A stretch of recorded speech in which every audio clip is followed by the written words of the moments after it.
नमस्कार आप सभी को। मैं आज आप सबके साथ यहाँ पर राजपाल सन्स जो पब्लिशर हैं, one of the best publishers of India, उनके साथ उनके प्लेटफॉर्म पे आपके साथ मिलकर आपके साथ साझा होकर मुझे बहुत खुशी है। मैं आज का जो शीर्षक है उसके बारे में चर्चा करूं, यानी कि डॉक्टर कलाम का जो विज़न 2020 था और उसका क्या हुआ है, क्या फ्यूचर है, आगे चल के क्या होगा, उसके बारे में चर्चा करूं। उससे पहले ये बताना ज़रूरी है कि जो हमारे पब्लिशर हैं राजपाल एंड सन्स, उन्होंने डॉक्टर कलाम की बहुत सारी बुक्स पब्लिश करी हैं। कई बुक्स में मैंने भी उनकी टीम के साथ काम किया, जैसे कि प्रेरणादायक विचार करके एक किताब है। फिर डॉक्टर कलाम की जो आखिरी बुक थी एडवांटेज इंडिया, जो मैंने उनके साथ लिखी थी, उसको भी राजपाल एंड सन्स ने हिंदी में ट्रांसलेट किया था। भारत 2020 का जो किताब थी, नवनिर्माण की रूपरेखा, जो डॉक्टर कलाम और वाई.एस. राजन जी ने लिखी थी, वो भी राजपाल एंड सन्स ने ही ट्रांसलेट करी थी। भारत की आवाज़ यानी स्पिरिट ऑफ इंडिया, उस किताब को भी ट्रांसलेट किया था। और एक बड़ी ही इंटरेस्टिंग बुक थी फॉर्ज योर फ्यूचर, आप में से शायद कई लोगों ने पढ़ी होगी। इसकी हिंदी और अंग्रेजी दोनों ही थी। आपका भविष्य आपके हाथ में है, लेकिन फॉर्ज योर फ्यूचर काफ़ी इंटरेस्टिंग बुक थी, बिकॉज ये शायद भारत की पहली बुक थी, शायद विश्व की भी पहली होगी, जिसमें जो पुस्तक का शीर्षक था, जो टाइटल था, वो एक सर्वे के थ्रू आया था। यानी कि लोगों से पूछा गया कि आप किस प्रकार से क्या नाम रखना चाहते हैं, और हमने उसको सोशल मीडिया पे किया और काफ़ी जगह लोगों ने बहुत सारे विचार दिए, हज़ारों ऐसे टाइटल्स आए। और फिर उनमें से जो सबसे ज़्यादा जो फेवर्ड टाइटल था लोकतंत्र के ज़रिए, वो था फॉर्ज योर फ्यूचर, यानी कि अपने अपने जो रास्ता है, अपना भविष्य है, वो खुद निर्माण करें। काफ़ी अप्रोप्रिएट टाइटल था, बिकॉज डॉक्टर कलाम ऐसे व्यक्ति थे जिन्होंने अपना जो भविष्य है वो स्वयं बनाया, अपने हाथों से बनाया, तो वो टाइटल भी बना था। सो इस प्रकार से राजपाल एंड सन्स, जो बहुत पुराने पब्लिशर्स में से हैं भारत के, और कई राष्ट्रपतियों, प्रधानमंत्रियों, नोबेल लॉरिएट्स और इन सब की पुस्तकें निकाल चुके हैं। आप सब लोग और मैं उस प्लेटफॉर्म पे साझा हुए हैं, तो मुझे लगता है कि हम लोग एक दूसरे का ज्ञान वर्धन भी करेंगे और कुछ नए आइडिया भी लाएंगे।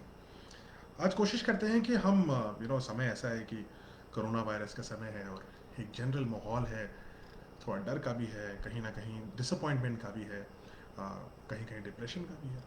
लेकिन ऐसे इन्वायरमेंट में हम एक जनरल पॉजिटिव टोन रखें। नेगेटिव तो बहुत लोग करते हैं, नेगेटिव आपको सुनना है तो आप समाचार सुन लीजिए, लेकिन हम लोग कुछ अगर पॉजिटिव चीज़ों के बारे में बात करें तो बेहतर है। क्योंकि जो 2020 की रूपरेखा डॉक्टर कलाम ने तैयार करी थी, वो रूपरेखा सकारात्मक थी, ऑप्टिमिज्म के जरिए आती थी। तो ऑप्टिमिज्म रखना बहुत ज़रूरी है। तो इस टोन पे आज हम डिस्कस करें, हम अवसरों की बात करें और अवसरों के संदर्भ में चुनौतियों की बात करें। लेकिन असंभव कुछ भी नहीं है, ना तो किसी व्यक्ति के लिए, ना किसी परिवार के लिए, ना किसी समाज के लिए, ना किसी देश के लिए। तो हो सकता है सब कुछ, लेकिन हमारे अंदर विल पावर होनी चाहिए, हमारे अंदर उसके लिए एक इच्छा शक्ति होनी चाहिए, वो इम्पोर्टेंट है। हम लोग 2020, जो भारत का जो 2020 का विजन था, उस पर हम जाएं, उससे पहले मैं आपको वो विजन कौन, बहुत बड़ी किताब थी, लेकिन उस किताब को अगर, उस मोटी सी किताब को अगर हम 10 पॉइंट में समराइज करें, ताकि डिस्कशन हमारा थोड़ा वैलिड रहेगा, आप उस पर सवाल भी पूछ सकते हैं फिर। तो जो 10 पॉइंट हैं वो बहुत इंपॉर्टेंट है, जिनको डॉक्टर कलाम बोलते थे कि विजन 2020 के जो 10 इंपॉर्टेंट पॉइंट्स हैं वो क्या है। ठीक है, तो वो बहुत इंपॉर्टेंट पॉइंट्स हैं। तो मैं आपको अंग्रेजी और हिंदी दोनों में ही समझा देता हूँ, तो बेहतर रहेगा। तो distinctive profile of the nation, doctor Kalam इसकी बात करते थे कि distinctive profile of the nation क्या होना चाहिए, एक राष्ट्र का जो रूपरेखा है वो क्या होनी चाहिए, इस बारे में वो चर्चा करते थे। तो इसमें जो है सबसे पहला पॉइंट जो वो कहते थे वो था, एक ऐसा राष्ट्र होना चाहिए जिसमें जो रूरल और अर्बन डिवाइड है, यानी ग्रामीण क्षेत्रों और शहरी क्षेत्रों के बीच में जो एक लकीर खिंच चुकी है, चाहे वो आय की हो, चाहे वो सुविधाओं की हो, वो लकीर कम से कम हो जाए, ख़त्म हो जाए, थिन लाइन रहे, यानी कि गांव और शहर एक जैसे रहें। और ये बहुत इंपॉर्टेंट है, इसके बारे में हम इस पॉइंट पे हम ज़्यादा चर्चा करेंगे, क्योंकि प्रेजेंट संदर्भ में ये बहुत इंपॉर्टेंट है। दूसरा उन्होंने बोला कि एक नेशन जहाँ पर जो पानी और एनर्जी, ऊर्जा है, वो सबको उपलब्ध हो एक सही दाम पर और एक सस्टेनेबल मैनर में। तीसरा उन्होंने बोला कि एक ऐसा राष्ट्र हमें बनाना है जिसमें कृषि और इंडस्ट्री और जो सेवा यानी सर्विस का क्षेत्र है वो सब एक साथ मिलकर काम करें। आज हमारा 50% से ज़्यादा जो रेवेन्यू जो जीडीपी है वो सेवा क्षेत्र से है। तो क्या हम एक ऐसा भारत निर्माण करें जिसमें कृषि को भी, जो कृषि को हम कहते हैं छोटा होता जा रहा है, उसका जो जीडीपी में शेयर है, आज हमें पता लग रहा है नहीं कृषि बहुत इंपॉर्टेंट थी क्योंकि वो बेसिक्स थी। तो वो किस प्रकार से, इसलिए काफ़ी फ्यूचरिस्टिक थी डॉक्टर कलाम की विजन। फिर उन्होंने बोला ये बहुत इंपॉर्टेंट पॉइंट है क्योंकि इससे मेरा बहुत सरोकार है और मैं तो उनको एज ए टीचर मिला था। सो एक ऐसा राष्ट्र बनाना है, डॉक्टर कलाम ने कहा था, कि जहाँ पर एजुकेशन विद वैल्यू सिस्टम, यानी ऐसी शिक्षा जिसमें वैल्यूज़ भी हों, उन वैल्यू सिस्टम के साथ एजुकेशन, किसी भी मेरिटोरियस, कोई भी ऐसा व्यक्ति, ऐसा बच्चा, ऐसा कैंडिडेट जिसकी मेरिट हो, उसको डिनाई ना किया जाए किसी भी कारण से, चाहे वो इकोनॉमिक रीज़न हो या कोई सोशल रीज़न हो। फिर उनको ऐसा राष्ट्र, डॉक्टर कलाम ने कहा 5वें पॉइंट में, जहाँ पर it's a best destination for the most talented scholars, scientist and investors. ऐसा कैसे राष्ट्र बनाएं कि भारत में सबसे अच्छे इन्वेस्टर्स आए, सबसे अच्छा टैलेंट आए, सारी दुनिया भर के साइंटिस्ट बोलें कि हमें इंडिया आकर के काम करना है। ऐसा भारत हम कैसे बनाएं? ठीक है। छठा पॉइंट ये था कि एक ऐसा भारत बनाना है जहाँ पर जो सबसे अच्छी चिकित्सा है वो सबको मिले और कम दाम पे मिले, एक उचित दाम पे मिले, सब लोग अफोर्ड कर पाएँ। सातवां पॉइंट था, एक ऐसा भारत हमें बनाना है जहाँ पर गवर्नेंस, जो सरकारें हैं, चाहे राज्य हो, चाहे केंद्र हो, चाहे वो पंचायत की सरकारें हों, गवर्नेंस इज रिस्पॉन्सिव, रिस्पॉन्स करें, जो जनता कहे उसको रिस्पॉन्ड तो करें, और ट्रांसपेरेंट हो और करप्शन ना हो, भ्रष्टाचार से मुक्त कैसे करें हम हर लेवल पर। फिर डॉक्टर कलाम ने कहा कि एक ऐसा राष्ट्र बनाना है जहाँ पर गरीबी खत्म हो जाए, जो कोई भी आर्थिक जो गरीबी है वो समाप्त हो, कोई भी अशिक्षित ना रहे, और हम बना सकते हैं ऐसे राष्ट्र, कोई असंभव नहीं है, मैं ये कह रहा हूँ। और कोई भी अपराध, विशेषकर जो बच्चों और महिलाओं के खिलाफ होता है, उसको हम कैसे समाप्त कर दें, ऐसा राष्ट्र कैसे बनाएं। और फिर उन्होंने कहा हमें एक ऐसा राष्ट्र बनाना है जो प्रॉस्पेरस हो, हेल्दी हो, सिक्योर हो, टेररिज्म ना हो, आतंकवाद से मुक्त हो, शांति प्रिय हो, और सबसे बड़ी बात खुशहाल हो। खुश रहना आवश्यक है लोगों का। और अंतिम जो सब कुछ तभी होगा जब एक राष्ट्र एक ऐसी जगह बनेगा, 10वां पॉइंट, जहाँ पर लोग रहने के लिए खुश रहें, उनको मन हो कि बेस्ट प्लेस टू लिव हो, और साथ ही साथ जो उसका नेतृत्व है, उसका जो नेता है उसके, उनको वो प्राउड करे, उनको उससे गर्व हो। तो गर्व करने वाले नेतृत्व होना चाहिए। अगर ये 10 पॉइंट ये आपने समझ लीजिए, ये जो 300 पन्ने की किताब थी उसका सार इन 10 पॉइंट में है। तो इन 10 पॉइंट को लेकर के डॉक्टर कलाम ने कहा कि अगर हम इस पे काम करेंगे तो हम देश को जो है, जिसको बोला था हमने विजन 2020, यानी कि भारत को एक आर्थिक रूप से एक सुपर पावर बनाना, तो वो कैसे करें। अब अगर आप मॉडर्न न्यूज़ में तो फॉलो सभी हम सब कर रहे हैं, तो उस न्यूज़ के तहत अगर हम देखें तो ये क्लियर है कि कुछ जगहों पे हमने अच्छा काम किया है, कुछ जगह बहुत अच्छा काम भी किया है, और कुछ ऐसी भी जगह हैं जहाँ पर हमें कुछ कमियां रह गई हैं, जिन पर हमें फर्दर काम करना आवश्यक है। लेकिन कुछ पॉइंट, और आप लोग feel free to ask me questions, ये दो पेजेस पे जा रहा है, मैं दूसरा पेज भी देख रहा हूँ। आप जो भी सवाल पूछेंगे उसका जो उत्तर है वो मैं देने की कोशिश करूँगा। यदि आप कोई कमेंट देंगे तो हम इस पर डिस्कस भी कर सकते हैं। तो feel free, let's make it interactive. ये वन वे, हालांकि मैं ही बोल रहा हूँ, लेकिन कोई ज़रूरी नहीं है कि आप टाइप कर सकते हैं और मैं बोल सकता हूँ। सो हम सब लोग एक इंटरनेट के ज़रिए जुड़े हुए हैं, ये भी अपने आप में एक विचित्र बात है। This is the new Bharat, जिसमें ये भी होता है। तो इसलिए feel free to ask questions, and if there's anything which you feel you need a comment on, we will discuss. तो कुछ questions आ गए हैं, मैं उनको भी लेता रहूँगा। दोनों पेजेस पे आ रहे हैं, मेरा भी पेज है और राजपाल एंड सन्स का जो है वो भी हम लोग बात कर सकते हैं। तो दोस्तों देखिए क्या है कि आज हम सबको पता है, मुझे बताने की ज़रूरत भी नहीं है आपको, कि हम एक ऐसे काल से गुजर रहे हैं जिसके बारे में शायद सिनेमा में भी लोग अगर इमेजिन करते तो 2 बार सोचते कि ऐसी चीज़ दिखाएंगे तो क्या लोग मानेंगे, क्या ये ऐसा लगेगा कि बहुत ही ज़्यादा सिनेमैटिक है। लेकिन 2020 का जो आगाज़ हुआ, वो उसमें पूरी दुनिया में बहुत सारी ऐसी चीज़ें हुई जो शायद हम कभी एक्सपेक्ट नहीं कर रहे थे कि ऐसा भी हो सकता है। अब इसमें 2020 की शुरुआत में सबसे पहली चीज़ तो जो ऑस्ट्रेलिया की वाइल्ड लाइफ फायर हुई थी, यानी कि ऑस्ट्रेलिया में सबसे बड़ी जंगलों में आग लगी थी, वहाँ से शुरू हुआ। एक तरह का वार्निंग सिग्नल था प्रकृति का। और उसके बाद उसी के साथ साथ जो चाइना से कोरोना वायरस शुरू हुआ और पूरी दुनिया में फैला, और भारत भी उसका बहुत हमने कोशिश करी उसको रोकने की, अभी भी कर रहे हैं, और उस वजह से काफ़ी हद तक रोक के भी रखा। लेकिन ये ऐसा वायरस है जिसको शायद अभी तक साइंटिफिकली हम सॉल्व ही नहीं कर पा रहे हैं। हमें एक दिन पहले, अभी परसों पता लगता है रादर, कि ये वायरस एयरबॉर्न है, शायद ये भी शायद में ही है। तो इसलिए बहुत सारी चीज़ें हैं जिसके बारे में हम अभी निरुत्तर हो गए हैं, और we accepted, that's how it is. कभी कभी साइंस को भी समय लगता है कुछ चीज़ सॉल्व करने में, and we have to accept it, we have to give that time. और उस सब में हम सब, मैं, आप और पूरा देश, इनफैक्ट पूरी दुनिया लगी हुई है। और भारत देश तो one of the most discipline countries रहा है इस पूरे जो काल है। आप देखिए तो अमेरिका में, यूनाइटेड स्टेट्स ऑफ जिसको यूएसए, जिस दुनिया का सबसे जो अमीर देश है, सबसे ज़्यादा जीडीपी है वहाँ पर, सारी टेक्नोलॉजी वहाँ पर बेस्ड है, इंटरनेट के वहीं से शुरू हुआ था इंटरनेट एक्चुअली। उस देश में आज कोरोना वायरस का जो लॉकडाउन हुआ, उसकी वजह से जो इकोनॉमिक इश्यूज हुए, उसका नतीजा ब्लैक लाइव्स मैटर एक हद तक है। और जो लोगों के जॉब्स गए या जिन लोगों की इनकम लॉस हुई, वो लोग बहुत ज़्यादा क्षुब्ध हैं, बहुत परेशान हैं, और कई लोग प्रोटेस्ट भी कर रहे हैं इसको लेकर के। यही चीज़ कई देशों में भी देखी जा रही है, जहाँ पर it's difficult to make people stay patiently indoors.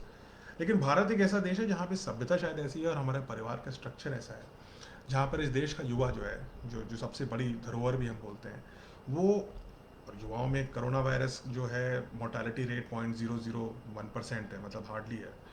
लेकिन वो अपने जो बुजुर्ग लोग हैं उनको बचाने के लिए आज भी जो भी पालन करने की बात करी जाती है वो करते हैं। किसी देश में ऐसा नहीं होता, भारत में होता है। तो ये भारत की जो वैचारिक दृढ़ता है, जो स्ट्रेंथ है हमारे कैरेक्टर की, और जो धरोहर है हमारे कल्चर की, वो इस वायरस के क्राइसिस में दिखी।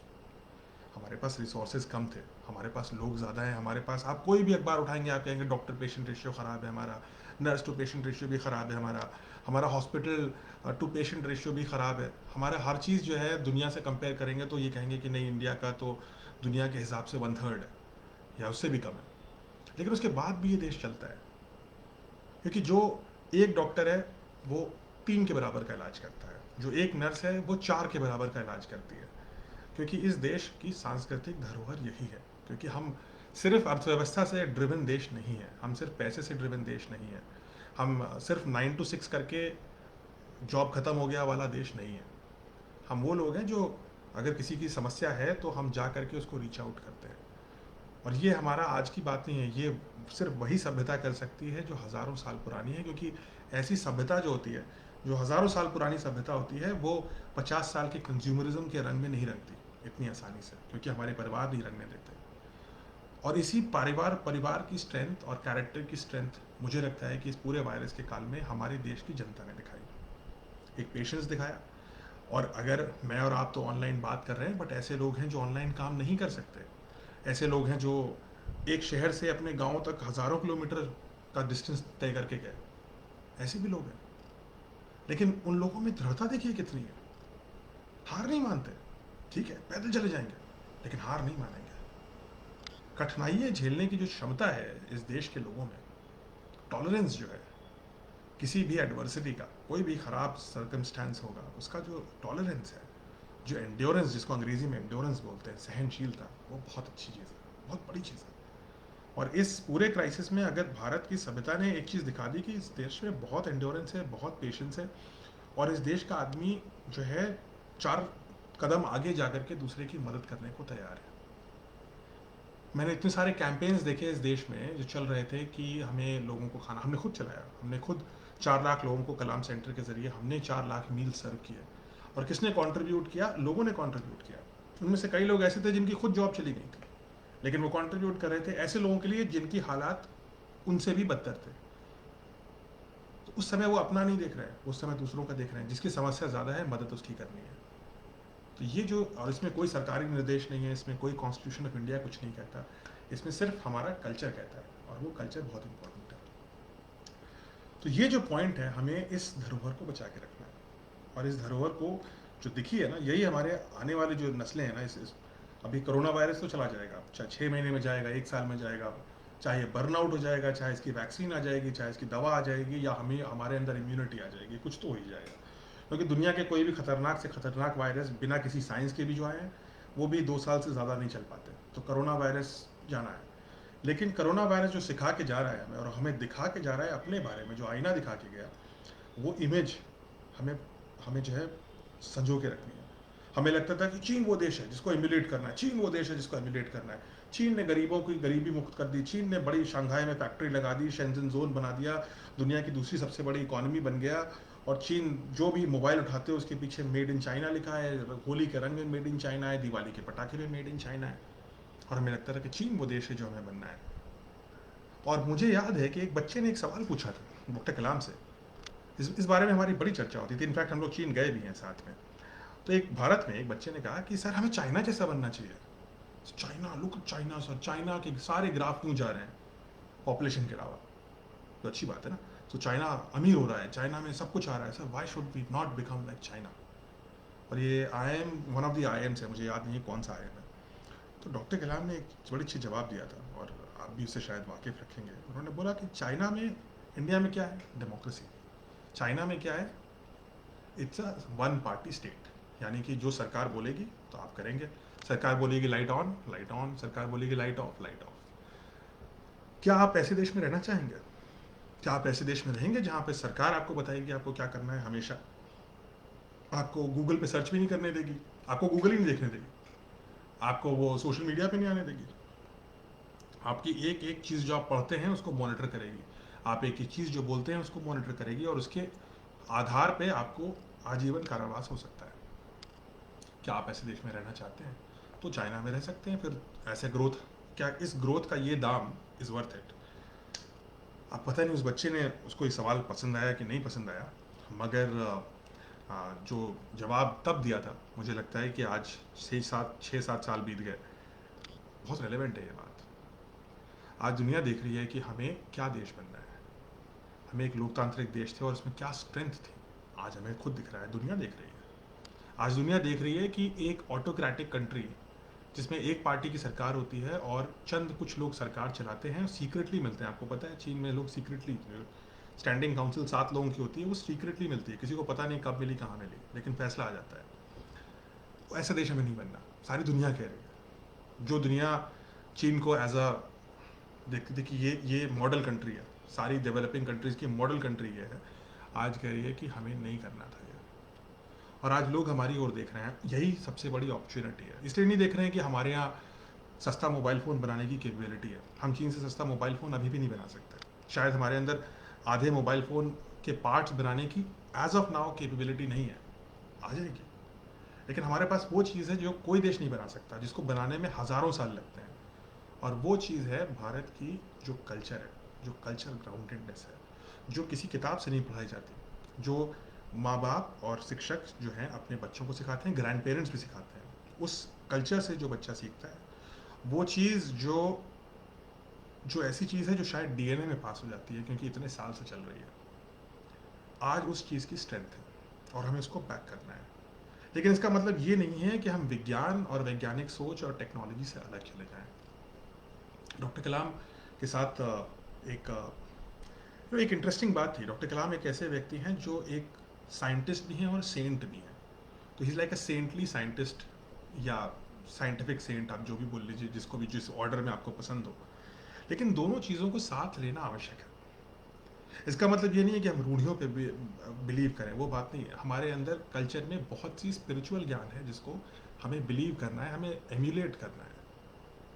थियोलॉजी में नहीं खोना है हमें नहीं खोना है इस बात में कि जो है कि पूजा करने का ढंग क्या होना चाहिए, या इधर फेस करना चाहिए या उधर फेस करना चाहिए, और इस बात में हम झगड़ा करना शुरू कर दें। हमें, जैसे डॉक्टर कलाम कहते थे कि थियोलॉजी शायद अलग अलग है, हर धर्म में अलग होती है, हर कल्चर में भी अलग अलग होती है, लेकिन जो स्पिरिचुअलिटी है वो सेम है। वो जो स्पिरिचुअल वैल्यू है इंडिया की, जो बहुत पुरानी है, मतलब भारत के जो नक्शे हैं वो बदलते रहे। अगर आप 4000-5000 साल देख लीजिए तो भारत के नक्शे बदलते रहे, बाउंड्रीज घटती बढ़ती रही, लेकिन भारत का कल्चर नहीं बदला। बदला भी तो बहुत एक पेस से बदला है, और ज़्यादातर अच्छाई के लिए बदला है। सो उस कल्चर को हम कैसे आगे लाएं? आज की दुनिया में भारत की सबसे बड़ी अवसर यही है। टेक्नोलॉजी, मशीनरी, पीपल स्किल, ये सब चीज़ें जनरेट करी जा सकती है with the right capital investment. और दुनिया भारत को इसलिए देख रही है और आपको देख रही है।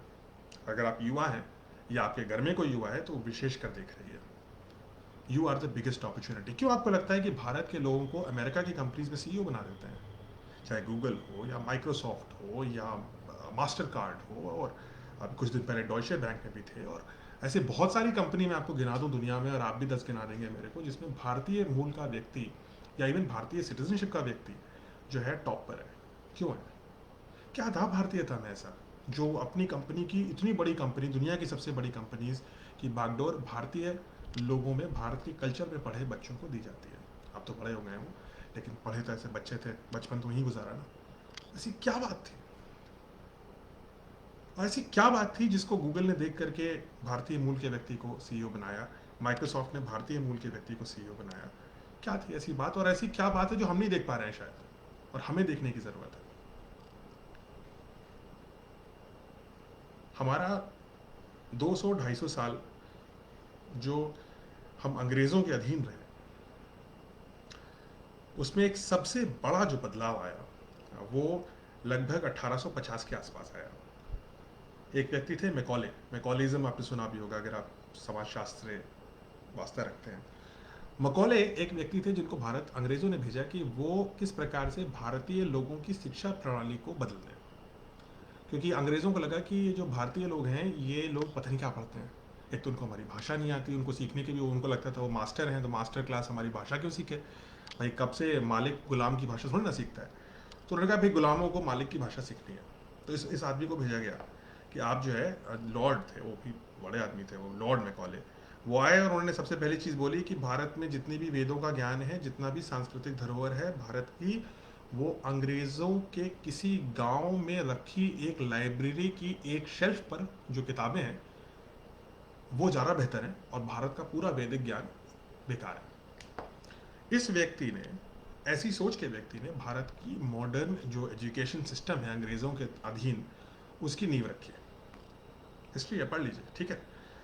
इतिहास में अगर ऐसे व्यक्ति ने भारत की एजुकेशन की नींव रखी तो उसका भारत के बारे में क्या आउटलुक है, और वो क्या एजुकेशन के क्या आईना दिखाएगा हमारे बच्चों को उस जमाने से, दैट इज समथिंग क्वेश्चनेबल। सवाल पूछने वाला है। और काफ़ी हद तक हमने आज़ादी के बाद उसी एजुकेशन प्रणाली को किसी न किसी रूप में एक्सेप्ट कर लिया, और इसीलिए हमारे यहाँ आज भी जो हमारे अपना जो हेरिटेज है, जो हमारी अपनी साइंस की दिशा में या स्पिरिचुअलिटी की दिशा में या लेखन के क्षेत्र में या एनीथिंग, मतलब इतनी बड़ी सभ्यता में तो हमने इंडस वैली सिविलाइजेशन में हमने ग्रेनरीज बना दी थी, हम उसकी भी इज्जत नहीं करते। हमने ग्रेट बाथ बना दिया था, वो तो डॉक्यूमेंटेड है, मतलब खुदाई होकर निकला हुआ है, हम उसकी भी, हमें वो भी बहुत बड़ी चीज़ नहीं बताई जाती, क्योंकि हमने एक ऐसी एजुकेशन प्रणाली को इनहेरिट किया जो भारत को भारतीयों की निगाह में ही कम दिखाता है। गुलाम बनाने के लिए ये बहुत अच्छी एजुकेशन है, गुलाम को दिखा दो कि तुम तो बेकार थे, तुम हमेशा बेकार थे, तुम्हें जो मिल रहा है वो पहले से अच्छा है। गुलाम बनाने की फैक्ट्री बन गई एजुकेशन प्रणाली, और हमने थोड़ा बहुत मॉडिफाई किया, लेकिन बहुत कम मॉडिफिकेशन के साथ हमने उसको इनहेरिट कर लिया। और इसीलिए आज भी अगर आप अंग्रेजी मीडियम में पढ़ते हैं, अब मैं जब पढ़ा था तब मैं बता रहा हूँ आपको, अब अभी भी नहीं बदला है शायद, तो 1857 में प्रथम जो, जिसको डॉक्टर कलाम कहते थे, बहुत वो माइंड करते थे अगर कोई कहता था कि 1857 की सिपाही म्यूटनी है, वो कहते थे it's the first war of independence. हाँ, we didn't get independence but we did fight and we lost our man, हमारे लोगों ने खून की बलि दी है। तो 1857 में जो प्रथम संग्राम था इंडिपेंडेंस का, आज़ादी का, उसको हम आज भी एक म्यूटनी बोलते हैं, क्योंकि अंग्रेज़ों की म्यूटनी थी, उनके लिए म्यूटनी थी, उनके सिपाही थे, जो गुलाम सिपाही थे वो म्यूटनी कर गए, उनके खिलाफ विद्रोह कर गए। म्यूटनी एक बुरा शब्द है, लेकिन हम आज भी इतिहास में पढ़ाते हैं कि वो संग्राम नहीं था, वो म्यूटनी थी, और हम पढ़ा रहे हैं अपने बच्चों को। तो क्या आउटलुक आएगा? तो ये सब बदलने की आवश्यकता है। डॉक्टर कलाम ने भी इस बारे में, in fact he used to mind, जैसे मैंने आपको बोला, उनको नहीं पसंद था कि अगर कोई ये बोले कि ये संग्राम जो है म्यूटनी थी, और ऐसे बहुत सारे शब्द हैं जिसे हमें अपनी जो चाल चलन की भाषा है उससे हटाना है। जैसे हम बोलते हैं कि जुगाड़, भारतीय लोग जुगाड़ करते हैं, जुगाड़ नहीं करते हैं, दिस इज फ्रूगल टेक्नोलॉजी। जुगाड़ तो ऐसा होता है कि वो डेरोगेटरी वर्ड है, वो ऐसा वर्ड है जिसको आप किसी को कहेंगे जुगाड़ू है तो बुरा मानते हैं। तो हम क्यों बोलते हैं कि भारत में जुगाड़ शास्त्र चलता है? जुगाड़ शास्त्र ही चलता है। अगर वो किसी ठेले में मोटरसाइकिल का इंजन लगा करके खींच रहा है तो ये टेक्नोलॉजी है। विदेशी होते हैं तो उसको बोलते हैं frugal technology, very frugal technology, low cost, ऐसा है वैसा है, रेप्लिकेबल है, स्केलेबल है, दुनिया भर की बातें करते हैं। हम क्या बोलते हैं? जुगाड़ है। और जुगाड़ कह के हम उसको डिसमिस कर देते हैं। हमारे शब्दों में जो हमारा आईने में जो हम देखते हैं ना, उसको डिस्क्राइब करने के जो शब्द हैं वो गलत है। और जब तक आप अपने देश और अपनी सभ्यता और अपने बारे में अच्छा नहीं सोचेंगे, अपने बारे में भी बता रहा हूँ, तब तक आप कैसे आगे बढ़ सकते हैं? कैसे बढ़ेंगे हम आगे? क्यों ऐसा होता है कि तो बदलने लगा है, लेकिन इसरो ने इतने कम साल में इतने कम कॉस्ट में इतना सारा अचीव कर लिया, लेकिन बच्चे बड़े स्कूलों के आज भी नासा जाना चाहते हैं। नासा में ऐसा क्या है? और 10 साल में क्या बचेगा, 20 साल में क्या बचेगा? हम तो पक्का आगे निकल जाएंगे उनसे। लेकिन ये विश्वास सबसे पहले हमारे अंदर होना चाहिए। अगर एज पेरेंट्स हमारे अंदर ये विश्वास नहीं है तो हम बच्चों को ये विश्वास कैसे देंगे? इसलिए 2020 ये वो समय है, इस क्राइसिस में, सभी क्राइसिस में आप भी हैं, बाकी देश वाले भी हैं, दुनिया क्राइसिस में है। क्राइसिस में चर्न होता है, एक मंथन होता है, और उस मंथन में कुछ लोगों को जो है विष मिलेगा उनके कर्मों के हिसाब से, और कुछ लोगों को अमृत मिलता है। ये सभ्यताओं में भी यही होता है। जिन सभ्यताओं की धरोहर कल्चरल जो है हेरिटेज अच्छी है, वो आगे बढ़ेंगी। जो इसमें टेक्नोलॉजी सही लगा लेंगी, सही एथिक्स के साथ, वो आगे बढ़ेंगी। जो लोग पीछे रह जाएंगे, जिन लोगों को एथिक्स कम होगी, जिनके आदर्श नीचे रहेंगे जिन सोसाइटीज़ के, वो सोसाइटीज़ पिछड़ जाएंगी। अभी यही होने वाला है। आने वाले समय में कोई ये नहीं आंकेगा सिर्फ कि आप सस्ता क्या बनाते हैं। आने वाले समय में लोग ये आंकेंगे कि क्या आपका प्रोडक्ट जो आप बना रहे हैं या जो सर्विस दे रहे हैं, क्या वो रिलायबल है? क्या आप तब देंगे जब दूसरा वाला मुसीबत में होगा, तब आप खड़े होंगे उसके साथ, या नहीं होंगे? और अगर आप नहीं होंगे तो दाम वुड बी सेकेंडरी। और इसमें भारतीय सभ्यता जो है बहुत आगे चलेगी, क्योंकि हमने घर घर में ये दिखाया कि किस प्रकार से अगर एक व्यक्ति ने भारत में बोल दिया कि तनख्वाहें मत काटिए, लोगों ने तनख्वाहें नहीं काटी। कम से कम जितना तक अफोर्ड कर सकते थे नहीं काटी लोगों की। लोगों के घरों में जो लोग काम करने आते थे या जो फैक्ट्री में काम करते थे, उनको सैलरीज दी लोगों ने, अपने हिस्से से काट के दी, लेकिन दी। जितना तक दे सकते थे अपनी क्षमता के हिसाब से, उससे थोड़ा सा आगे जा करके ही दी। कोई देश नहीं करता है। किसी देश में करके देख लीजिए आप। अमेरिकन से आप बोल दीजिए कि एक हफ्ते की एक्स्ट्रा सैलरी दे दो, नहीं देंगे। उनके राष्ट्रपति को बोलना पड़ता है कि बेल आउट तब मिलेगा जब आप सैलरी दोगे, अगर निकाल दिया तो बेल आउट नहीं मिलेगा। तब आर्थिक इंसेंटिव सरकार देती है, तब लोग जो है उसमें से कुछ हिस्सा निकाल करके अपने एम्प्लॉयज़ को देते हैं। भारत में नहीं होता ऐसा। भारत में हम इसलिए देते हैं क्योंकि हमें पता है कि हम एक सभ्यता में हैं। तो आई थिंक ये पूरा जो 2020 का मुकाम है, डॉक्टर कलाम ने 2020 को एक इम्पॉर्टेंट पड़ाव रखा था। कुछ हद तक हम आए हैं, कुछ हद तक हम नहीं आए हैं। जहाँ आए हैं बहुत अच्छी बात है, हमें बात करनी चाहिए कि किस प्रकार से हमने आईटी रेवोल्यूशन किया, किस प्रकार से भारत एक विश्व शक्ति के रूप में कुछ क्षेत्रों में तो है ही, किस प्रकार से भारत ने इनोवेटिव प्रोडक्ट्स बनाए हैं, कई क्षेत्रों में बनाए हैं। अभी कुछ दिन पहले मैं पढ़ रहा था कि परसों नरसों ही की IIM अहमदाबाद जो है भारत का एक प्रीमियर इंस्टीट्यूट, दुनिया के एशिया के टॉप मैनेजमेंट स्कूल में फिर से गिना गया। तो एशिया का टॉप है, दुनिया में भी टॉप 20 में आ गया था वो, किसी एक रैंकिंग में मैं देख रहा था। उस चीज़ों पर बैंक करना है।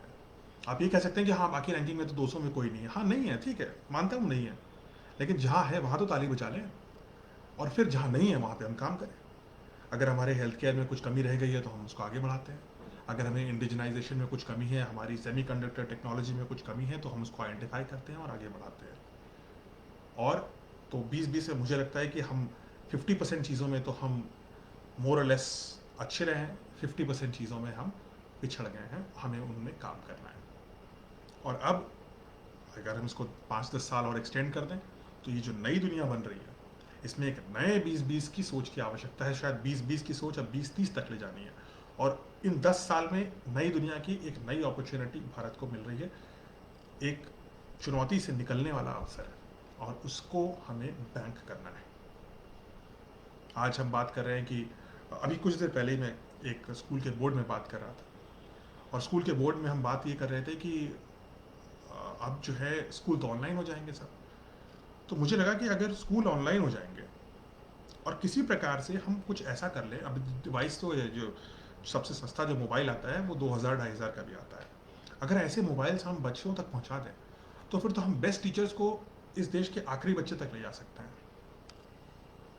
नहीं ले जा सकते हैं। तो फिर क्या ज़रूरी है कि एक बड़े बड़े इंफ्रास्ट्रक्चर्स और बड़े बड़े महंगे महंगे प्लेग्राउंड्स और दुनिया भर की सुविधाओं के साथ बड़े बड़े जो स्कूल लगते हैं, और जो गांव में पाठशाला है जिसका मैदान एक खेत होता है, और जिसमें सब हम देखते हैं कि भाई बिल्डिंग की क्वालिटी उतनी अच्छी नहीं है, प्लेग्राउंड है ही नहीं, टॉयलेट शायद साफ नहीं है, वो सब है। लेकिन क्या इस अपॉर्चुनिटी, इस चुनौती को हम, जो कोरोना वायरस की चुनौती है या जो समय है, उसको हम एक अवसर में बदल करके क्या हम इससे पूरा एजुकेशन सिस्टम वापस फ्लैट नहीं कर सकते? बस हमें इतना ही तो करना है कि सबको ऑनलाइन बराबर लाना है। मैं एक शिक्षक के बारे में पढ़ रहा था, अभी लिख ही रहा था इनफैक्ट। एक शिक्षक हैं, वो अपने बच्चों को व्हाट्सएप से पढ़ाते हैं, सरकारी गांव के हैं, और वो इंटरनेट उनके यहाँ खुद नहीं आता था, तो वो पहुंचा नहीं पाते थे बच्चों के व्हाट्सएप ग्रुप में। तो वो पेड़ के ऊपर चढ़ जाते हैं, सबसे ऊपर पेड़ के ऊपर उन्होंने एक मचान बनाई, और उस मचान पे बैठ करके इंटरनेट मिलता था, और वहाँ उन्होंने बोर्ड लगाया, और उस बोर्ड से वो वीडियो चैट करके बच्चों को सिखाते हैं। ऐसे शिक्षक हैं इस देश में। बट अब इस शिक्षक के बारे में आप में से कितने लोगों ने सुना है? आप कमेंट में लिख दीजिए अगर आपने सुना है। बट मैं यकीन के साथ कह सकता हूँ कि इसको सुनने वाले हज़ारों लोग होंगे, और शायद 5 या 6 लोगों ने इस शिक्षक के बारे में सुना है।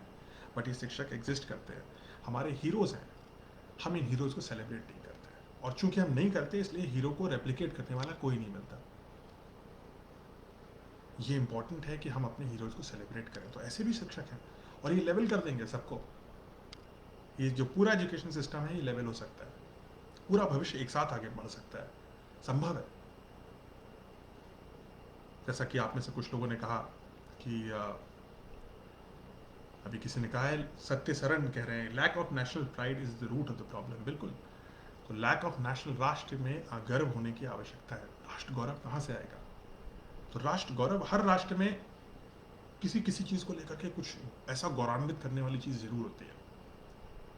हमें पूरे जो हमारी शिक्षा प्रणाली है, चाहे वो जो औपचारिक है या अनौपचारिक है, उस दोनों को मिला करके राष्ट्र में कैसे गर्व करें, इसके ऊपर बच्चों को शिक्षा देना ज़रूरी है। और बच्चे मतलब सभी लोग जो मन से युवा हैं वो भी युवा हैं। तो आपकी उम्र क्या है कोई फ़र्क नहीं पड़ता, आप मन से युवा होने चाहिए, नई चीज़ सीखने की ललक होनी चाहिए। तो वो कौन सी चीज़ें हैं जिसको लेकर के एक बच्चा कहे मुझे राष्ट्र पे गर्व है?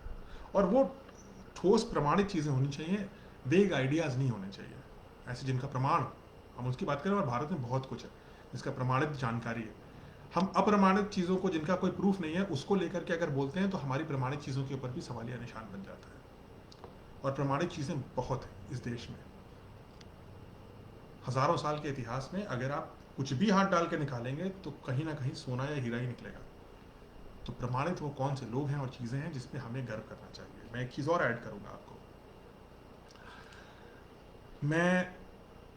हमें टेक्नोलॉजी पे भी फोकस करना है। डॉक्टर कलाम कहते थे कि लोग पूछते थे सर ब्रेन ड्रेन हो रहा है देश में, लोग जो है इस देश में पढ़ते हैं और बाहर चले जाते हैं, तो ब्रेन ड्रेन हो रहा है, तो मैं विदेश पढ़ने ही नहीं जाऊँगा। ऐसा बच्चे बोलते थे कि सर मैं तो जाऊँगा ही नहीं विदेश पढ़ने, मैं देश में पढ़ूंगा। डॉक्टर कलाम कहते थे कि ज्ञान की परस्यूट में ना आपको कहीं भी जाना पड़े आप जाइए, ठीक है, चाहे वो अनकंफर्टेबल जगह हो चाहे वो कंफर्टेबल जगह हो। और फिर जो ज्ञान मिले उसको भारत में आप कैसे उसको भारत का फायदा कर सकते हैं ये सोचिए, है ना। वैसे तो महात्मा गांधी भी विदेश गए थे पढ़ने के लिए, लेकिन काम तो उन्होंने देश में किया। सब जगह से सीख करके आए और देश में उन्होंने काम किया। डॉक्टर कलाम खुद ट्रेनिंग लेने यूएस गए थे और फिर आकर के उन्होंने यहाँ पे सैटेलाइट्स बनाए, नहीं तो नहीं बना पाते। तो जहाँ से, अब तो ऑनलाइन का ज़माना है, आपको कहीं जाने की भी ज़रूरत नहीं है, जहाँ से जो मिले सीख लीजिए। और दूसरों को भी आप प्रेरित करिए कि वो भी जहाँ से जो मिले सीख लें, और सीख करके भारत के लिए हम क्या कर सकते हैं, समाज के लिए, परिवार के लिए और अपने लिए भी क्या कर सकते हैं। आप बढ़ेंगे तो देश भी बढ़ेगा, आप सही डायरेक्शन में बढ़ेंगे तो देश सही डायरेक्शन में बढ़ेगा। आप अगर धनोपार्जन करेंगे, अगर आप अमीर बनेंगे, अगर आप पैसे बनाएंगे और सही तरीके से बनाएंगे और टैक्स देंगे तो देश भी बढ़ेगा। तो ये जो आइडिया है कि ऑल कैपिटलिज्म इज़ बैड, नहीं है ऐसा। आप एक एथिकली तरीके से धनोपार्जन करिए, आप दूसरों को भी सिखाइए, कोई बुराई नहीं है, ठीक है। तो वो करिए। अब मैं कुछ और सवाल ले लेता हूँ क्योंकि समय समाप्त हो रहा है, जल्दी से लेते हैं। ठीक है, सबका नाम मैं लूँगा, तो जिनके सवाल एक जैसे हैं, जो नमस्कार कर रहे हैं, मैं एक साथ ले लेता हूँ नाम। प्रवीण कुमार जी, संतोष मिश्रा, चंद्रशेखर, अभी मैं राजपाल इंसान से ले रहा हूँ, फिर मैं अपनी पेज पे जो लोग हैं मैं उनसे भी सवाल ले लूँगा। सवाल लेकिन हम वो लेंगे जो संदर्भ में है। अगर आप किसी और संदर्भ में बात कर रहे हैं तो हम शायद किसी और दिन मैं आपको टाइप करके आंसर कर दूंगा। प्रवीण कुमार सिंह, संतोष मिश्रा जी, चंद्रशेखर चतुर्वेदी, शुभा, अशोक, भीम सिंह, फिर किरण भटनागर, डॉक्टर रीता सोनी जी, अच्छा पूर्वा भिमानी जोहरी जी, आप सब नमस्कार कह रहे हैं, तो आपको भी मेरी ओर से नमस्कार।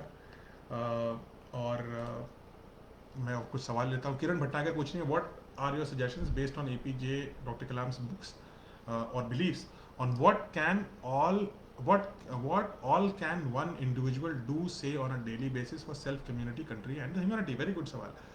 देखिए, डॉक्टर कलाम कहते थे ना कि 15 मिनट आप एक काम करिए, और इसका हमने पूरा एक मिशन बना दिया था जिसमें लाखों लोग शामिल हुए थे। आपको 15 मिनट दिन में एक चीज़ सोचनी है, और वो चीज़ है व्हाट कैन आई गिव, मैं क्या दे सकता हूँ, मैं क्या दे सकती हूँ। यानी मैं समाज, देश, परिवार, अपने आसपास के लोग, पशु पक्षी, किसी को भी, लेकिन जो आपको गिव करना है, आपको उसमें कुछ खर्च नहीं करना, पहली बात, नहीं तो स्केलेबल नहीं है। दूसरा, आपको कुछ एक्सपेक्ट नहीं करना है, आपको नाम भी नहीं एक्सपेक्ट करना, आपको फोटो लेकर के उसको इंस्टाग्राम भी नहीं करना, आपको कुछ नहीं करना, आपको किसी को नहीं बताना है, आपको सिर्फ अपनी डायरी में कहीं नोट कर लेना है, और वो डायरी आपको अपने पास रखनी है। सेल्फलेस गिविंग तभी होती है जब आप उसको फेसबुक पे नहीं डालेंगे, ठीक है। तो सेल्फलेस गिविंग 15 मिनट रोज करिए, मैं ये नहीं कह रहा हूँ कि 24 घंटे करिए, 15 मिनट से शुरू करिए। एक तरह का ये भी एक, मान लीजिए, एक आसन है ना। तो इससे आप, जब आप मैं क्या दे सकता हूँ ये सोचेंगे, तब आपका जो सोच है मैं क्या ले सकता हूँ वो चला जाएगा, कुछ देर के लिए चला जाएगा, उससे एक बेहतर राष्ट्र बनेगा। तो आप यहीं से शुरू करिए, तो आपके आसपास जो है वो करिए। मैं फॉर्मूला नहीं दूंगा क्या करना है, वो नहीं, कैसे करना है ये बता सकते हैं, क्योंकि आपके आसपास बहुत सी समस्याएं हैं जिनको आप सॉल्व कर सकते हैं। तो आप किसी भी चीज़ पे फोकस करिए, छोटी चीज़ पे करिए। कोई आपको राष्ट्र की पॉलिसी नहीं बनानी है अभी, वो अभी जब आप उस पद पे पहुंचिएगा तो बनाइएगा, लेकिन अभी आप कॉलोनी में कुछ करिए, अपने घर में कुछ करिए, कुछ आसपास के पशु पक्षियों के लिए कुछ करिए, कुछ भी करिए, लेकिन 15 मिनट के लिए, बिना फोटो लिए, बिना उसको टेलीकास्ट किए किसी को, बिना किसी को बताए, और बिना उससे कुछ भी एक्सपेक्ट किए, स्टार्ट गिविंग, ठीक है। भीम सिंह कह रहे हैं कि वर्तमान समय में विश्व के समक्ष कौन सी चुनौतियां हैं, भारत के नव निर्माण के लिए कौन कौन से कदम उठाने की आवश्यकता है। भीम सिंह जी, इसके बारे में हमने चर्चा करी थी कि कौन कौन सी चुनौतियां हैं। तो हम सबको पता है कि विश्व की सबसे बड़ी चुनौती, मुझे लगता है कि सबसे बड़ी चुनौती कोरोना वायरस नहीं है, सबसे बड़ी चुनौती ये है कि विश्व में एक तरह का मिसट्रस्ट का एनवायरनमेंट है। लोग एक दूसरे पे विश्वास नहीं करते, राष्ट्र नहीं करते, समाज नहीं करते, लोग नहीं करते। तो इस वजह से दुनिया एक तरीके से टूटती जा रही है। तो वो जो वैचारिक और जो हम आस पास रह करके काम करते थे, वो खत्म होता जा रहा है, और इसकी वजह से और अविश्वास आ रहा है। जो क्राइसिस आया है इसकी वजह से और अविश्वास है। एक डर है कि सब कुछ खत्म हो जाएगा, एक डर है कि रिसोर्सेज खत्म हो जाएंगे, आय खत्म हो जाएगी। तो भय और अविश्वास, ये दोनों चीज़ें मिल करके लोगों को परेशान कर रही हैं। विगत कुछ दिनों में आप देखिए कि जो भी कुछ लोगों के कुछ कदम भी ऐसे रहे हैं जो हार गए ज़िंदगी से, और बिल्कुल युवावस्था में हार गए। मुझे नहीं पसंद है कि किस प्रकार से हमारे युवा ऐसे नहीं हार मान सकते ना, ये अच्छी बात नहीं है।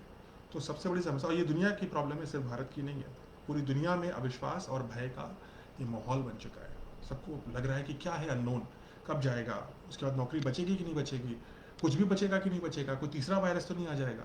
अब ये हाल है कि 4 दिन पहले अगर 2 लोगों को चाइना में पुराना वाला प्लेग हो गया तो उसकी वजह से भी डर आ गया, क्योंकि प्लेग की तो दवा है, लेकिन डर इतना है।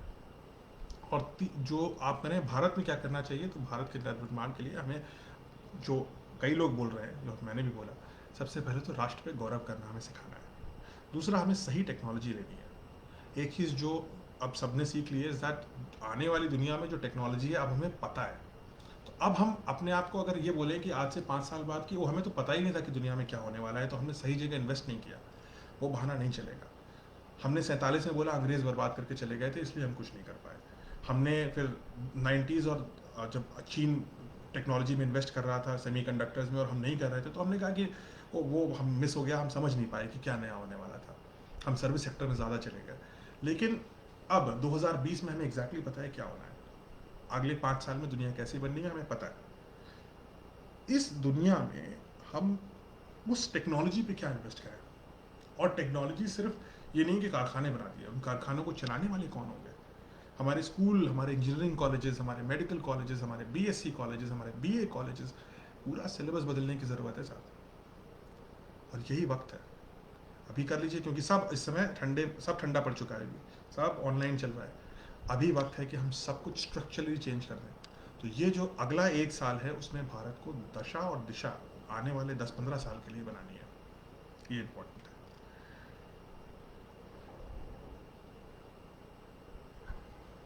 अच्छा, प्रवीण कुमार सिंह इज सेइंग एक डॉक्टर 3 का इलाज करता है। हाँ, मेरा मतलब ये था कि 3 गुना इलाज करता है। भारत में जो एक डॉक्टर है वो 3 गुना इलाज करता है, नर्स शायद 4 गुना करती है। तो ये भारत की एक तरह की इतनी मेहनत का श्लोक है कि ऐसा कर लेते हैं। भीम सिंह कह रहे हैं बेघर होने का पीड़ा और अपने घर की तलाश क्या दोनों एक ही बात है? सही बात है। तो बड़ा आपने पोएटिक बात कही है, बेघर होने की पीड़ा और अपने घर की तलाश क्या दोनों एक ही बात है? मुझे लगता है कि बेघर के लिए तो रास्ता है, उसको तो पता है कि उसको घर चाहिए, लेकिन जो अपने घर की तलाश कर रहा है उसके पास तो पता है कि घर लेने के बाद भी घर नहीं है। तो अगर अपने अपने घर की तलाश, मुझे लगता है कि ज़्यादा पीड़ादायक है। बेघर होने के पास तो होप है, लेकिन जो अपने घर की तलाश कर रहा है उसके पास तो जो रास्ता है, जो आशा है, वो भी गिर गई उसकी। तो मुझे लगता है कि बेघर होना बेहतर है अपने घर की तलाश करने से। Satyasaran Singh point, okay, thank you. Om surprise appreciating, thank you, बहुत खूब भीम सिंह बोल रहे हैं। अशोक कह रहे हैं बहुत ही सार्थक और ज्ञानवर्धक परिचर्चा, धन्यवाद अशोक जी जुड़ने के लिए। लॉर्ड मैकॉले, भीम सिंह बोल रहे हैं, लॉर्ड मैकॉले की हमने बात करी थी। ओम सप्रा बोल रही हैं सुंदर चर्चा, क्या भारतीय संस्कृति और मूल्य अभी भी प्रासंगिक है? बिल्कुल है। क्या नई पीढ़ी उससे विमुक्त नहीं हो रही है? नहीं हो रही है। मुझे लगता है कि जो डिविएशन हो रहा था ना, आज वापस आ गया। आज आप देखिए कितने सारे बच्चे ऐसे हैं जो गुड़गांव में रहते थे, पुणे में रहते थे, हैदराबाद में रहते थे, बॉम्बे में रहते थे और छोटे छोटे शहरों से निकले थे और शायद अपने माँ बाप से फ़ोन पे भी बात नहीं करते थे। आज वो सब घरों में वापस आ गए हैं और अपने माँ बाप के साथ रह रहे हैं और उनको वैल्यू पता लग रही है कि साथ रहने की क्या वैल्यू है। सिखा दिया कोरोना वायरस ने। जो हम पीढ़ियाँ एक दूसरे से दूर हो रही थी, आज उन पीढ़ियों को हम लोग वापस पास ले आए हैं और उनके बीच में एक नया रिश्ता पनप रहा है। ऐसा मैं मानता हूँ, होना चाहिए, मेक सेंस। कितने लोगों को मैं जानता हूँ जो ये बड़े बड़े शहरों से खाली हो गए, खंगाल दिए गए ये शहर उन लोगों से जो माँ बाप से दूर थे और आज वो उनके पास है। अब जब वो दोबारा भी जाएंगे अगर, तो कम से कम याद रखेंगे कि एक बचपन लौट आया इन लोगों का, सेकंड राउंड, इनिंग्स 2, जिसे second innings, second innings of childhood दोबारा हुआ है। भीम से अब्दुल डॉक्टर, अच्छा आपका सवाल और है, क्या डॉक्टर अब्दुल कलाम के संदर्भ में इसका समाधान है? जैसे मैंने बोला, यही चीज़ है, जब लोग पास आएंगे, जॉइंट फैमिलीज में रहेंगे तो बेहतर होगा। भीम सिंह कह रहे हैं आधुनिक विद्यालयी व्यवस्था और गुरुकुल प्रणाली से बेहतर और सर्व समावेशी है। मुझे लगता है कि दोनों को मिलाने की आवश्यकता है। गुरुकुल शिक्षा प्रणाली को आधुनिक टेक्नोलॉजी से मिलाइए। आधुनिक टेक्नोलॉजी को कभी, टेक्नोलॉजी बुरी नहीं होती, अच्छी नहीं होती। 1945 में हमने एटम को स्प्लिट किया और हमने क्या बना दिया? बम। 1954 में उसी का पावर प्लांट बना दिया। So technology is neutral. जिस इंटरनेट को हमने 80s और 90s में मिलिट्री के लिए बनाया था कि इससे अमेरिका की आर्मी रूसियों को हरा देगी और मार देगी, उसी इंटरनेट का प्रभाव से आज हम आपसे बात कर रहे हैं। तो जो चीज़ गलत चीज़ के लिए शायद बनी थी, या यूँ मैं कहूँ, गलत तो नहीं कहूँगा, लेकिन यह है कि मिलिट्री के लिए जो बनी थी, जो शायद लड़ाई लड़ने के लिए बनी थी, वो चीज़ आज पीस टाइम में काम आ रही है। और हर एक की स्टोरी यही है। कितनी सारी ऐसी चीज़ें बनी हैं जो वॉर टाइम के लिए बनी थी और पीस टाइम में आई। इसलिए टेक्नोलॉजी हमेशा न्यूट्रल होती है। टेक्नोलॉजी का कोई स्केलर क्वांटिटी होती है, उसका कोई डायरेक्शन नहीं होता। डायरेक्शन उसको स्पिरिचुअलिटी देती है, इसीलिए स्पिरिचुअलिटी बहुत इंपॉर्टेंट है। इसीलिए डॉक्टर कलाम आधे लेक्चर स्पिरिचुअलिटी पे देते थे और आधे साइंस पे देते थे। Science plus spirituality is progress. Okay, Rama Sood कह रही हैं नमस्कार। नमस्कार सत्य सरन, आपको मैं सवाल ले चुका हूँ। आलोक यादव कह रहे हैं कि आपके पास कोई ठोस जानकारी है ये कहने के लिए नियुक्ति से अपने कर्मचारी को सैलरी दी? मेरी जानकारी में तो बड़े औद्योगिक घरानों को छोड़कर किसी ने सैलरी नहीं दी। नहीं, बिल्कुल मैं ठोस जानकारी है और ख़ुद हमने करी है ये बात और बहुत सारे लोगों ने भी करी है जिनको मैं जानता हूँ। कम से कम 1-2 महीने तक जहाँ तक लोग अफोर्ड कर पाते थे, अधिकतर लोगों ने करी है। और मुझे लगता है कि यहाँ पे भी काफ़ी लोग इस बात से वाक़या रखेंगे। हाँ, कुछ होंगे जो नहीं होंगे, ठीक है, होंगे, मैं मानता हूँ आपकी बात आलोक जी, लेकिन जिन्होंने करी हम उनकी तो तारीफ़ कर सकते हैं ना। क्यों ऐसा होता है कि हम किसी की तारीफ़ करते हैं तो कहते हैं नहीं नहीं वो भी तो हुआ था, उसने ये भी तो किया था। तो जो अच्छी बात हम कर रहे हैं, जब हम क्रिटिसाइज़ करते हैं तो हम नहीं कहते ना कि नहीं इसने ये काम अच्छा भी किया था। तो जब हम तारीफ़ करते हैं तो उस समाज के बारे में फिर हम उसकी कटुता क्यों ले आते हैं? दोनों को न्यूट्रल अलग अलग रखिए ना, तो हम लेट्स सेलिब्रेट गुड थिंग्स। ऐसे बहुत से लोग हैं जिन्होंने सैलरी दी है, बहुत से लोग हैं जिन्होंने 1 महीना 2 महीना जितना हो पाया दिया। आज भी ऐसे बहुत से स्कूल हैं जो टीचर्स को सैलरी दे रहे हैं, कुछ नहीं भी दे रहे हैं, ये भी मैं मानता हूँ, लेकिन जो दे रहे हैं उनकी प्रशंसा में हम जो नहीं दे रहे हैं, जो नहीं कर पा रहे हैं, उसका कारण भी ऐसे हो नहीं हो पा रहा है, लेकिन जो भी जिसने किया हम उसकी प्रशंसा तो कर सकते हैं, क्योंकि किसी सभ्यता में इतना भी नहीं होता। किसी अमेरिका जैसी जो कल्चर है कैपिटलिज्म का, या चीन जैसा जो कल्चर है, उसमें तो एक दिन की भी सैलरी नहीं देगा कोई। कहेगा मैं क्यों दूँ, सरकार को देना है सरकार दे, मैं नहीं देने वाला। लेकिन भारत में ऐसा नहीं होता। मैं ये कहना चाहता हूँ आपसे। आकृति सहगल इज सेइंग सुभ्रता पति, नहीं समझ में आया मुझे, आप इसको हिंदी में लिखिएगा, शायद मैं पढ़ नहीं पा रहा हूँ अंग्रेजी में। भंवर प्रजापति इज सेइंग प्रणाम प्रणाम Bhanwar ji. Pankaj is saying whether we have left out the vision of doctor Kalam. नहीं, मुझे नहीं लगता। देखिए, अगर हम चर्चा कर रहे हैं, इतने लोग मिलकर के जुड़े हैं, तो विजन खो नहीं गई है। मैं ये कहूँगा कि हाँ एग्जैक्टली अक्षरशः जो जैसा होना चाहिए था परफेक्ट नहीं हुई, लेकिन ऐसा नहीं है कि इम्परफेक्शन में भी एफर्ट है। तो देयर इज समथिंग विच, ना तो कोई चीज़ परफेक्टली रॉन्ग होती है, ना परफेक्टली राइट होती है, कहीं बीच में होता है। और जो स्पेक्ट्रम है, मैं कहूँगा कि हम लोग 50% चीज़ों में तो अच्छा काम किया है हमने, 50% चीज़ों में नहीं किया है, तो उनमें हम करेंगे। आपको नहीं लगता मेट्रो आ गई, इतनी सारी दौड़ रही हैं, भारत ने खुद मेट्रो बनानी सीख ली, अच्छी बात नहीं है। हमने तेजस विमान बनाया, अच्छी बात नहीं है। हमने ब्रह्मोस बनाई, अच्छी बात है। हमने और भी बहुत सारी चीज़ें हमने करी हैं। कृषि के क्षेत्र में भी कुछ काम हुए हैं, बहुत अच्छे काम हुए हैं। ठीक है, आज हम ऐसे पड़ाव पे तो हैं कि हम सेल्फ सफिशिएंट हैं फूड पे। हम ये तो नहीं सोच रहे कि अरे अब जो है अगर टिड्डों का अटैक हो गया या कोरोना वायरस हो गया तो ऐसा तो नहीं हमें खाना ही नहीं मिलेगा, ऐसा नहीं होता। हम अभी भी कह रहे हैं कि क्राइसिस आई है देश में, हम नवंबर तक लोगों को खाना खिला पाएंगे। सरकार फ्री में खाना खिलाने को, इस क्षमता में सरकार नहीं है, आप हैं। आपकी वजह से सरकार में क्षमता है कि वो ये कह सकती है कि हम नवंबर तक आपको हम खाना दे पाएंगे। कोरोना वायरस के काल में भी कोई देश नहीं दे रहा नवंबर तक खाना, कोई नहीं दे रहा इतने सारे लोगों को, सिर्फ हम दे सकते हैं क्योंकि हमारे अंदर वो क्षमता है।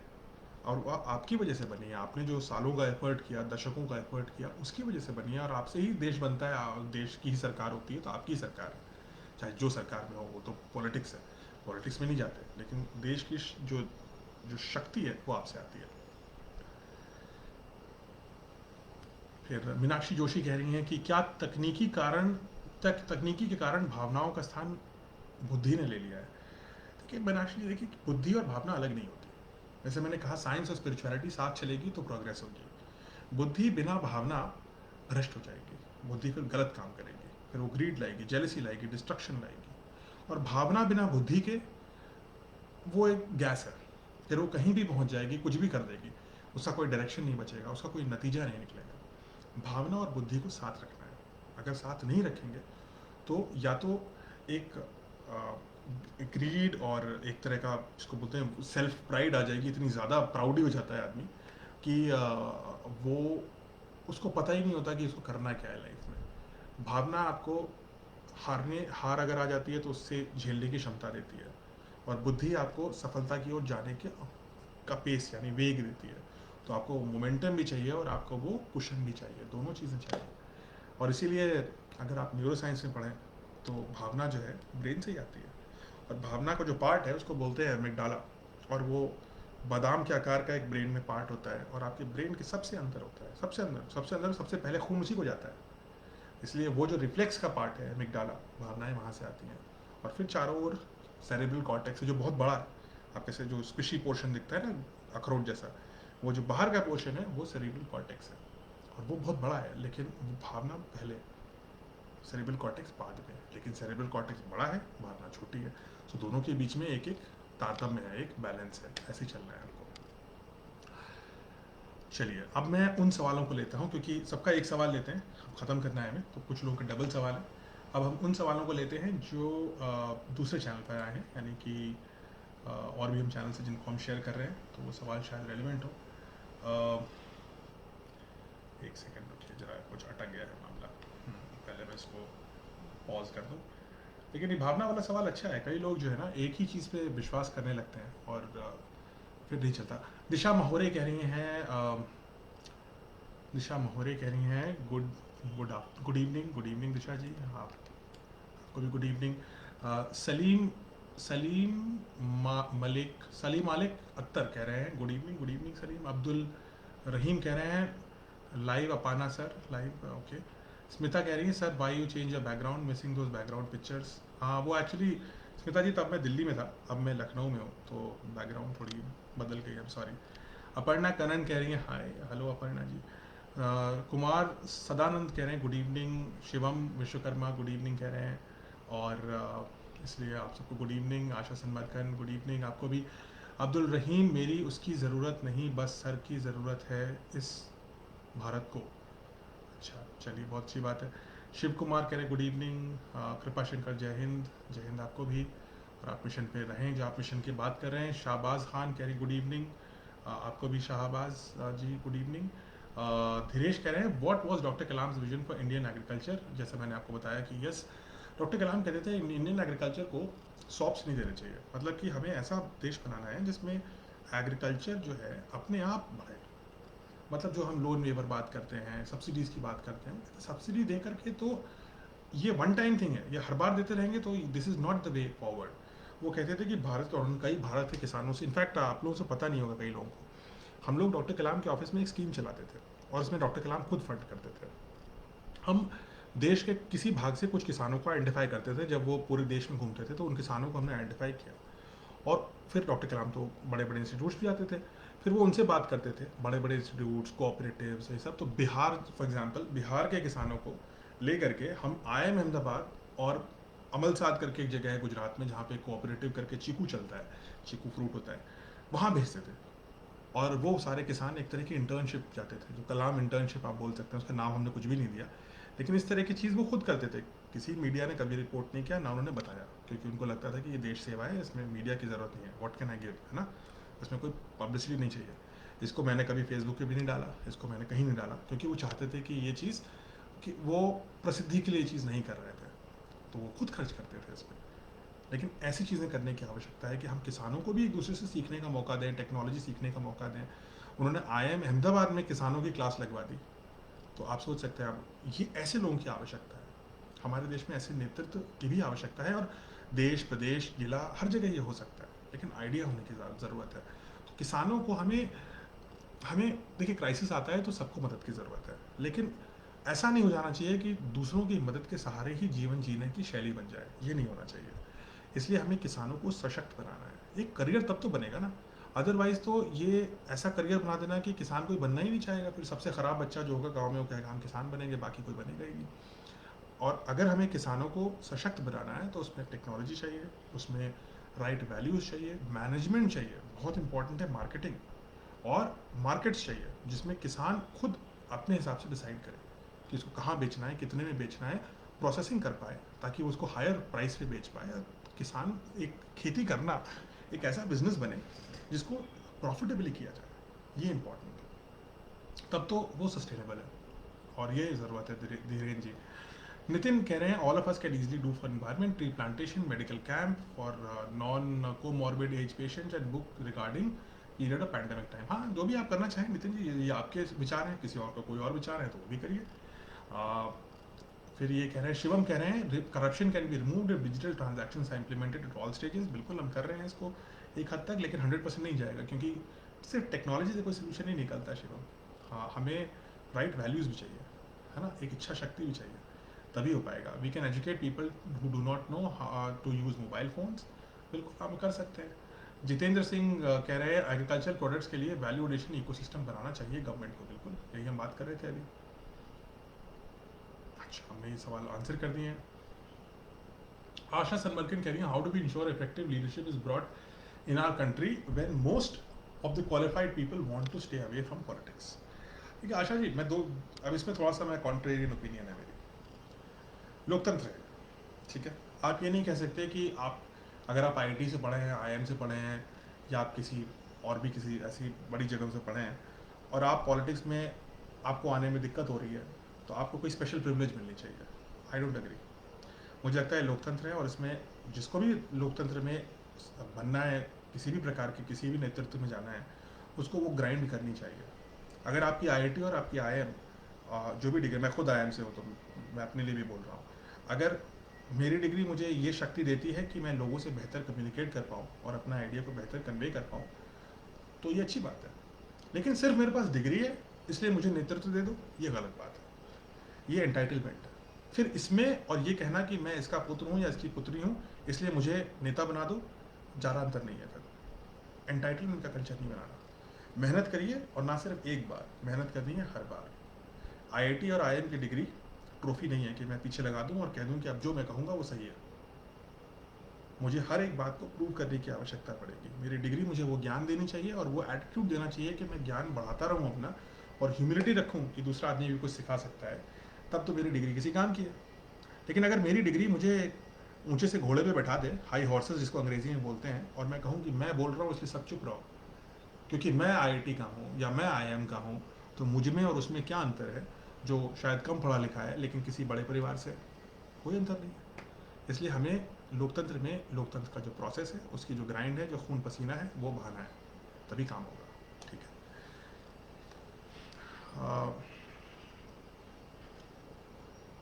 फिर हर्षित अग्रवाल कह रहे हैं कि सर बहुत सारे स्टूडेंट आपसे देश के हुर एरिया में आपसे कनेक्ट, हम एरिया में विजन को बताएंगे। बिल्कुल, ये कह रहे हैं कि अब थोड़ा सा अंग्रेज़ी को हिंदी में पढ़ना थोड़ा मुश्किल होता है।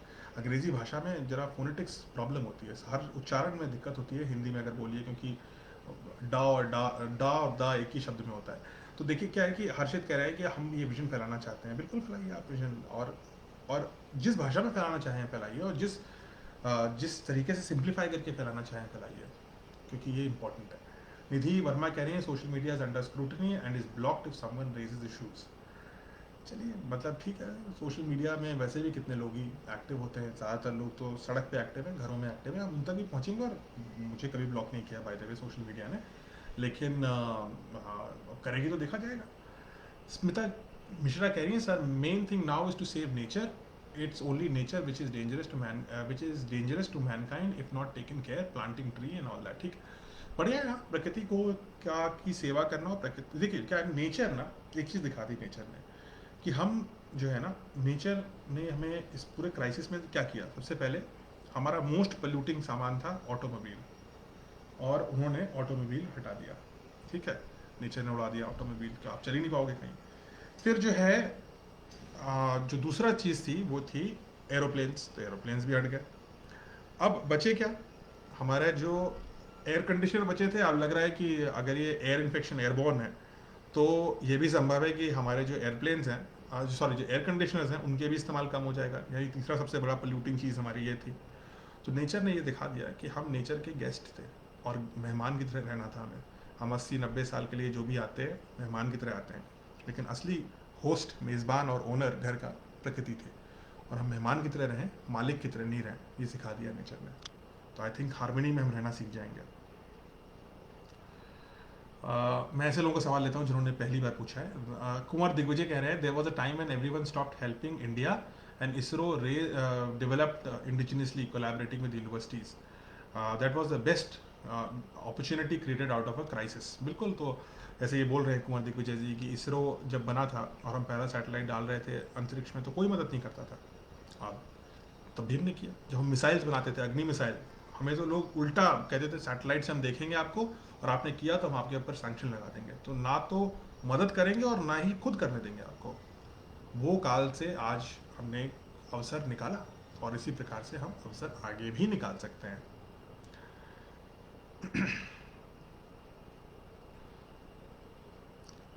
अच्छा, अब हम और किसका सवाल है। मनीष तिवारी कह रहे हैं sir is there any lecture in regards with doctor Kalam conclave creating livable planet earth, how can we attend this year? ना होगा, बिल्कुल ऑनलाइन करेंगे इस बार मनीष जी। सो और किसका सवाल है, चलिए बहुत लोग हो गए। चिंकी दुबे कह रही हैं something remdesivir costing and black marketing, condition is too bad on ground level, relatives are running pillar to post for remdesivir. मुझे लगता है चिंकी जी आप शायद you are from medical community if I remember correctly, but remdesivir is a clinical trial, guinea pig जो होता है ना, trial कराते हैं। तो रेमडेसिविर इफेक्टिव है या नहीं है यही नहीं पता, तो उसके लिए मतलब जो ट्रायल होने के लिए इतनी होड़ है और उसके लिए ब्लैक मार्केट हो रही है, तो ये दिखाता है कि थोड़ा हमें भी ज्ञान का अभाव है। तो ऐसे लोगों को, और मुझे लगता है कि इसके बारे में सरकार को या जो गणमान्य लोग हैं क्षेत्र से, उनको क्लियर बता देना चाहिए कि ये सब दवाएं ट्रायल हैं, और इसके पीछे इतनी होड़ करना बेकार है, क्योंकि हमें पता भी नहीं है कि चलेगा कि नहीं चलेगा। आपको पता होगा कि you are a doctor, you know that कि ट्रायल की जो मेडिसिन है वो ट्रायल होती है, अभी it's not conclusive. Right, okay, so अब जो है मैं बंद करता हूँ आखिरी कुछ उनके साथ। चलिए, कोई ऐसा नहीं सवाल। जिन लोगों को आवाज़ कम आ रही है थोड़ी सी, मुझे लगता है कि पता नहीं क्यों ऐसा हो रहा है, शायद पंखा चल रहा है इसलिए ऐसा हो रहा है, बट आई होप आप लोग सुन पाए। मैं जैसे ये लिखा आता था मैं आवाज़ बढ़ा देता था। चलिए ठीक है, ओके, सो धन्यवाद। 1 घंटा हो गया और 1 घंटे का समय था मेरे पास, बट जुड़े रहिए आप। ऐसे ब्रॉडकास्ट हम लोग करते रहेंगे। और एक बार फिर से जो हमारे पब्लिशर हैं जिन्होंने मेरी भी पब्लिश करी हैं बुक्स, राजपाल एंड सन्स, मैं उनको धन्यवाद भी देता हूँ, और उनको ऐसा और भी व्याख्यान करने के लिए उनको शुभकामनाएं देता हूँ। और ऐसे व्याख्यान हो रहे हैं, अच्छी बात है, हिंदी में हो रहे हैं, और भी अच्छी बात है। और हम लोग उससे कुछ नया सीख रहे हैं। लेकिन हर व्याख्यान के बाद आप ये देखिए कि आपने क्या बदलाव आया, वो बहुत आवश्यक है। ठीक है, तो एक बार फिर से धन्यवाद मीरा जौहरी जी को, और उनके सभी जो उनके साथ काम करते हैं उनकी टीम को, और राजपाल एंड सन्स के जितने भी लोग इसमें जुड़े हैं उन सबको धन्यवाद। और आप सबका धन्यवाद कि आपने 1 घंटे तक मुझे सुना, आसान नहीं होता है, तो उसके लिए भी धन्यवाद आपका। थैंक यू, एंड मैं फिर मिलूँगा, आप लोग जुड़े रहिए। नमस्कार।